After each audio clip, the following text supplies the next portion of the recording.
Whereas, if you're a country like the recent example of Ecuador, where the president has repudiated part of the public debt. And so the issue there was not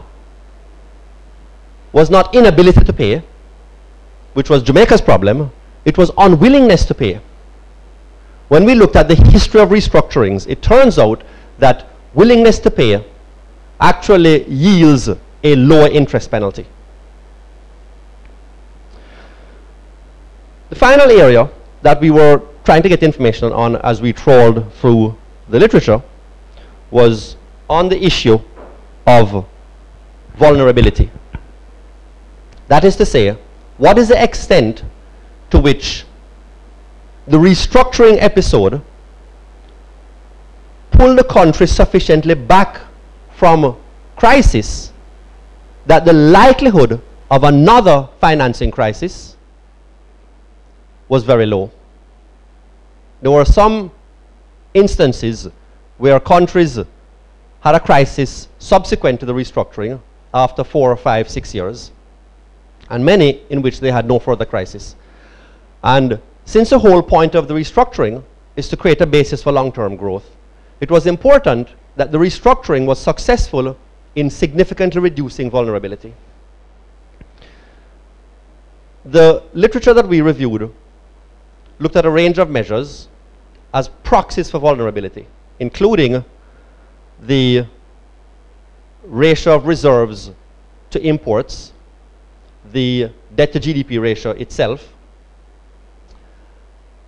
interest rate spreads, and the results here were not quite as clear-cut as in the earlier two areas. The results were mixed, that for some countries there was in fact a significant reduction of vulnerability. In others there was not. It didn't seem to bear very close relation to some of the elements that we have identified so far, but what did seem to be important is the question of liquidity versus solvency. It did seem to show up as significant whether the restructuring was because of a cash flow problem that the government was having, and that its inability to pay was solving a liquidity problem, versus whether the country was in fact insolvent in terms of its ability to service debt. And in the cases where liquidity seems to have been the problem, then we saw some slight evidence that there was a greater retreat from crisis and from vulnerability by having enacted the debt restructuring. So those, in summary, were our findings. Let's see now if we can say something about the JDX and how significant the JDX is going to be by drawing upon those general conclusions. A distressed exchange of all of the government's domestic debt instruments, some 345 of them, for 24 newly designed instruments,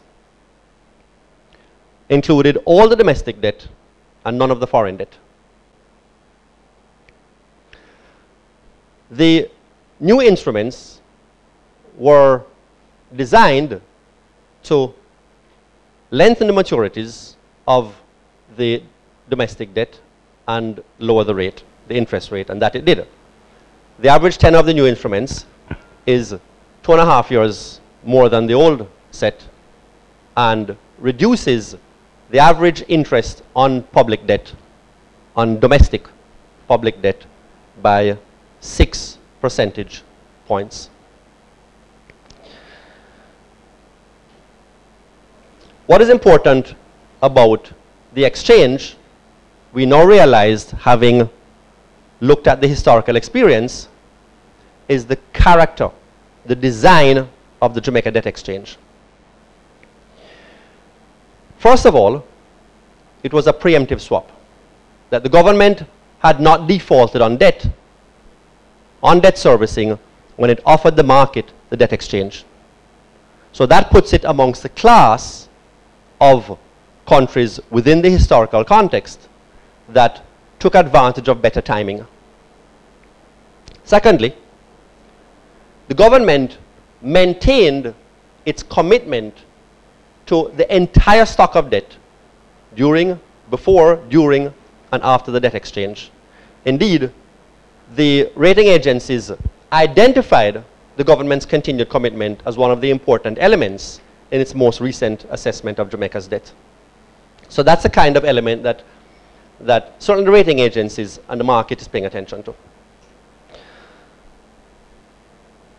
It was also clear that since the Jamaica debt exchange did not involve a reduction of the principal of the debt, only the coupons on the debt, only the interest rate that was being charged on the debt, that certainly in the government's view, in the designer's view, that they were solving a liquidity problem and that there was no question of solvency. So in terms of all of the elements that the historical experience tells us is important, the JDX seemed to hit all of them. And I think there's one additional element that we really should call attention to. When we looked at the 8 countries that we looked at in some depth, as well as many of the other examples, Jamaica's was the only exchange that involved only the domestic debt.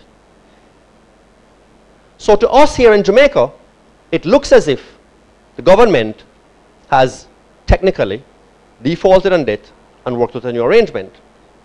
But chances are, to the international capital markets, to the foreigners, it looks as if Jamaica owes us some money and the Jamaicans have organized amongst themselves to ensure that we continue to get paid. So it seems that by design, we have managed to come up with a minimally necessary, very well designed, skillfully designed, and perfectly executed debt exchange between the government and the private financial sector elements who were involved in this. They did a good job.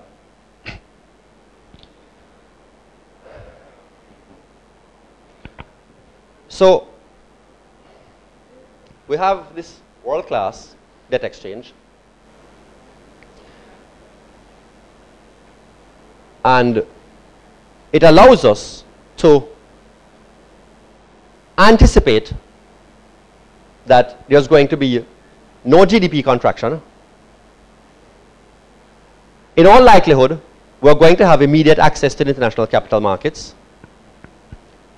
The interest penalty that we can expect for having conducted the debt exchange is certainly going to be low at worst and possibly none at all. And we can predict in the face of all of this that the rating agencies are going to give us a swift upgrade on the domestic debt. Except that happened already. So, in the face of all of this, some congratulations are due, I think, to the designers of the debt exchange, many of whom are present, but that is not why.